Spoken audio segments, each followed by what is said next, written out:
এখন বাজে প্রায় রাত্রি 9:30। আমরা অলমোস্ট অনেকগুলো ঠাকুর দেখে নিয়েছি। এখন আমরা যাচ্ছি আদিমা দর্শন করতে। তো সঙ্গে থাকুন, দেখাচ্ছি আদিমাকে কেমন লাগছে এই বছর। গঙ্গার তীরে চন্দননগরের বুকে এই চাউলপট্টি। কথিত আছে 290 থেকে 300 বছর আগে চন্দননগরের বুকের এই আলো ঝলমলে জগদ্ধাত্রী পুজোর সূচনা এইখান থেকেই।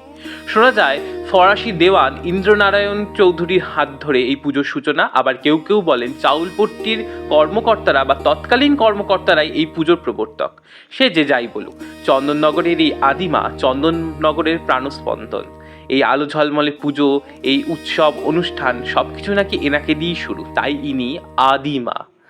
এই দেবী মূর্তির রয়েছে কিছু বৈশিষ্ট্য।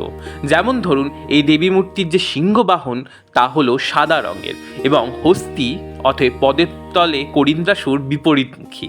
290 থেকে 300 বছর আগে যে নিয়ম নিষ্ঠার সঙ্গে এই পুজো শুরু করা হয়েছিল, মান্যতা আছে সেই নিয়ম নিষ্ঠা এখনও একই রকমভাবে মেনে চলেছেন এইখানকার কর্মকর্তারা এবং সুষ্ঠুভাবে পুজো করে চলেছেন মায়ের।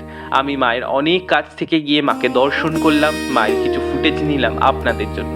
জানাবেন কেমন লাগলো আজকের ভিডিও।